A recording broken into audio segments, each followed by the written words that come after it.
All right, moving on. We spent way too Tom's long has on his all hand that. What do you want? Did they have a crotch laser like in like the other ones? No. All right, moving on.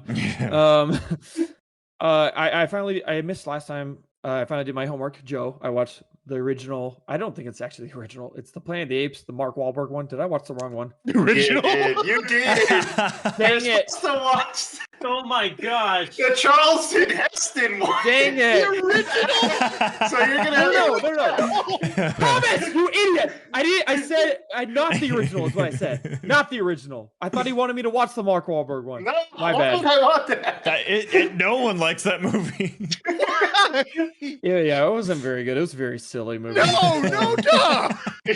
But the makeup artist did a very good job. But all the female apes had like totally like poofy mom hair. It was like human hair, just human Why hair. are they so sexual? Yeah. It makes no sense. I want to watch this movie. He kisses the female ape on the lips at the end of the movie. That's what I'm saying. Weird. It's so weird. And I gotta then he watch goes this over to movie. this. Then he goes over to this hot girl the whole movie that they've barely spoken, and then they kiss. And it's like, he just kissed that female ape. Why are you kissing him? Movie's very Love strange. They everywhere, get man. COVID. Love All everywhere. right. Well, apparently my homework's not done. All right, moving on. Was Joseph. I watched the right Planet of the Apes. Finally. Oh man, it's so funny because man, the Mark Wahlberg one is so much worse than this one. Yeah. You're just gonna leave Jared in suspense for another podcast? What? You didn't watch The Warriors. No, I didn't. That's right. Oh, You could have There's given a- him hope of someone else liking it. There was a lot of things I meant to do. I meant to watch Skyfall. I meant to watch Dune again. I meant to watch Warriors, and I don't know. I ran out of time. Even though we did this podcast a week later. Yeah, than a we week normally later. do. we normally- This is a week later. Yeah. So yeah, Jared, I will watch it by next time. I will very Whatever much that is. try to watch it by next time. So yeah, what was I talking about? Planet of the Apes. Totally thought this whole movie that this actor had to have been Willem Dafoe's dad. He reminded me so much of him, and it's not apparently. Yeah. Yeah, I totally thought that. Like some of the lines, some of his voice. I can come see across. that. His mouth kind of looks like. Yeah, and his facial Yeah. structure looks similar. I was like, I really thought that it was him, but I was wrong. This movie is so weird. It Like, is. it starts off with that weird monologue about life and space and like meaning, and then he wanted me to watch this movie. So, somebody stall, please. Somebody help me! Oh, there he is. He's back. Is he back? Is he back? I'm back. My Okay. thing crashed. Okay. Okay, I just wanted to wait because this is your movie. I know. Okay. God, there was so much that I wanted to say, and I'm trying to remembering. But What was your favorite part? oh gosh,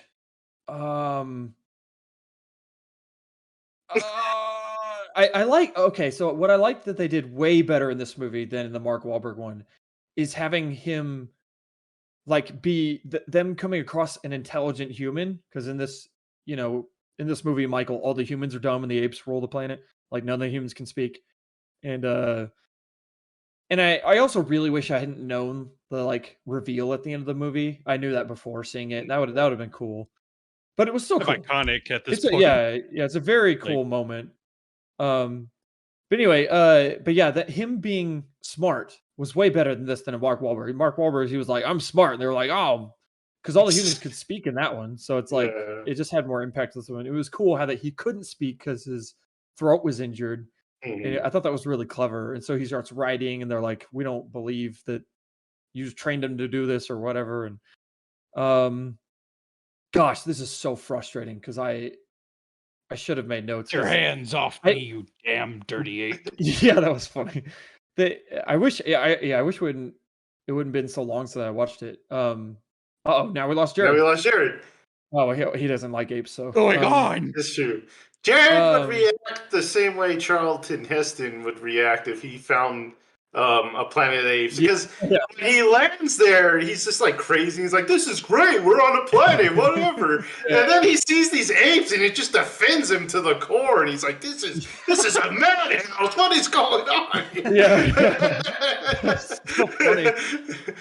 I love how that they talk about that dark zone or whatever, where it's like the Oh yeah, proof that humans used to be the dominant species, and they don't go there, and that one ape leader guy knows that, right?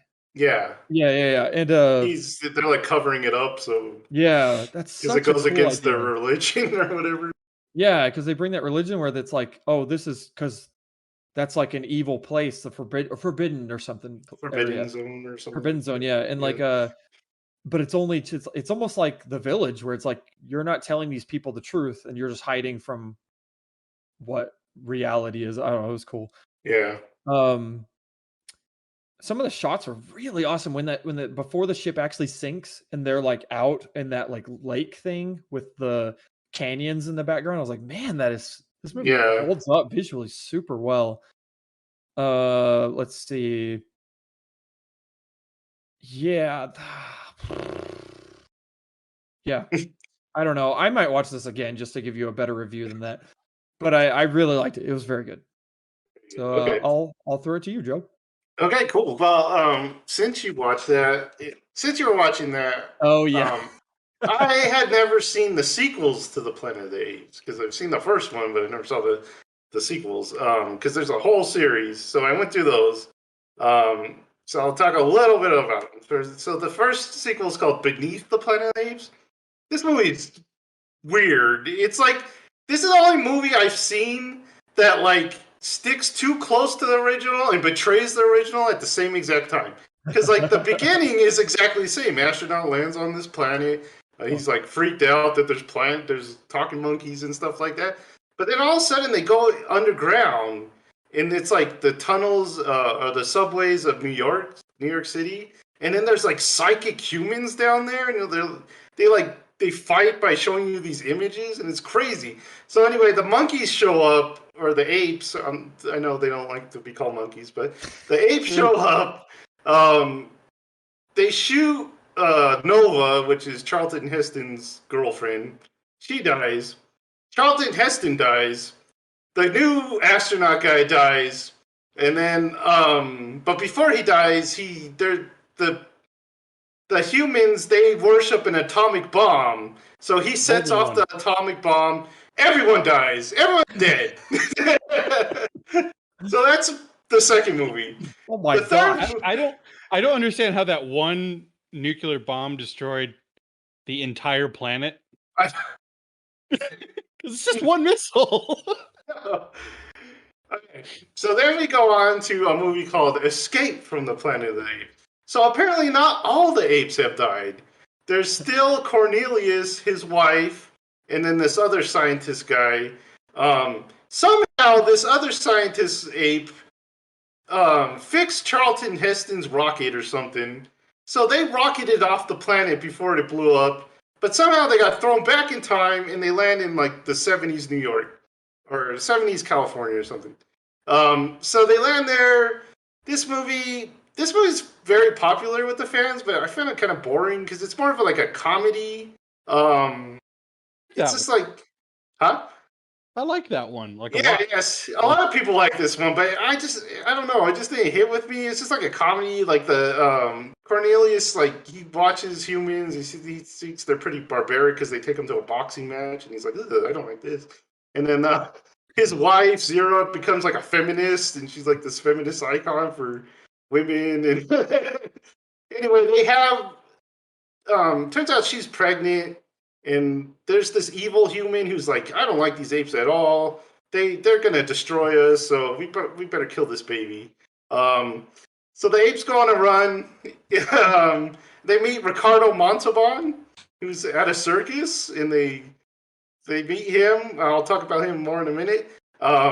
So they go hiding out on this boat with their baby, but then the evil human comes, and then they shoot the monkeys, and they die. So,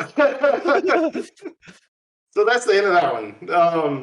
Then Except there's for yeah, okay, I'll get into that. Conquest of the Planet of the Apes. So this one takes place in 1991, where you have a very suave-looking Ricardo Montalban, and it turns out before the Cornelius and his wife died, they actually switched their baby with a circus ape. So their baby is still alive and he can talk. And Ricardo Montalban's raising him. And he decides that maybe we should take this baby out into the world and show how awful humans are. So he does that. And for some reason, LA is under a governor dictatorship. So kind of like today. So, this is weird. There was a plague on Earth, and the plague killed all the dogs and cats. So the humans have no pets. So what do? They bring the apes into their home as pets, because they really want some pets. And for some reason, their love for these apes make the apes bigger and smarter. It's kind of like Clifford logic. So instead of the plague somehow making them smarter, it's just them living in the human houses. So anyway, the humans get freaked out that these apes are now smart and like intelligent. So they think the best thing to do is enslave these apes and kind of make them their slaves. So that's kind of weird. But anyway, Ricardo Montalban's taken the new baby, which we'll learn his name is actually Caesar. So you're probably familiar with the new movies. So Caesar, he sees all this stuff and he's like, "This is stupid." Ricardo Montalban and him get separated. Ricardo Montalban is like interrogated. He gets this weird brain device on him to tell him the truth because they believe that there's a smart ape out there that can talk, and he's like, "No, I don't know about that." Then they use this machine, and they're like, "Oh yeah, he knows about that." So he like jumps out of a window and dies. Caesar finds out and is like, "They killed my father." He's so super sad. So he starts this revolt with the slave apes, and he's like organizing them into an army and everything. It has this awesome scene. This was my favorite one of the sequels. So it has this awesome scene where Caesar. Yeah, it has this awesome scene, this montage where Caesar just like shows up at apes' jobs. Like there's a shoe shine ape, and then all of a sudden Caesar's like there staring at him, and the shoe shine ape looks at him, and so he starts like drawing on the shoes and stuff, or the socks, like using the shoe block to draw on the socks. So wherever Caesar shows up and like stares at these apes, they start doing bad at their job. So it's just like this weird montage of apes being super passive aggressive. So so anyway, at the end, Caesar, they get this army and they attack the governor's whatever battle place or whatever it is, and they kind of like take over the whole city, and that's the end of that one. So the last one is called Battle for the Planet of the Apes.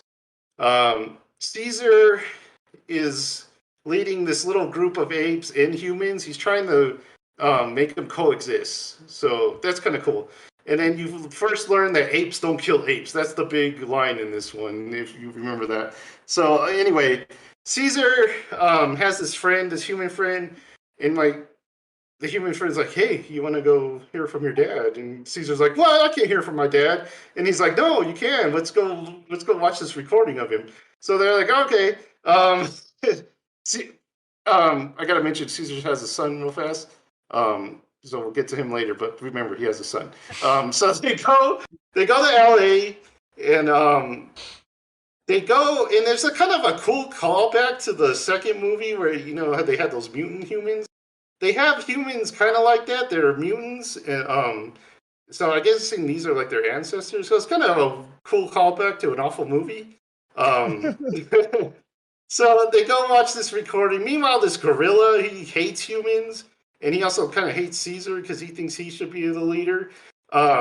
He's kind of causing trouble. He's like enslaving the humans at the camp, and the son like sees him, so the gorilla like kills him. He just like throws Caesar's son on the ground, and he dies. He doesn't die; he just gets hurt.